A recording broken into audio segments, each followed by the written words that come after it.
ಯೋಚನೆಯ ಮಾಡು. ಒಂದು ಚಿಕ್ಕ ಕವಿತೆ. ನವಣೆಯನ್ನು ತಿಂದು ಆರೋಗ್ಯವಂತೆ ನೀನಾದೆ ಎಂಬುದನ್ನು ಒಪ್ಪುವೆನು ನಾನಮ್ಮ.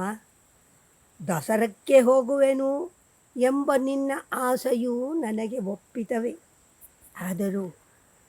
ಆದರೂ ಅಮ್ಮ, ಜನರ ನೂಕು ನುಗ್ಗಲನ್ನು ತಾಳಿ ದೃಢವಾಗಿ ನಿಲ್ಲಬಲ್ಲುದೆ ನಿನ್ನ ಈ ಕೃಶದೇಹ.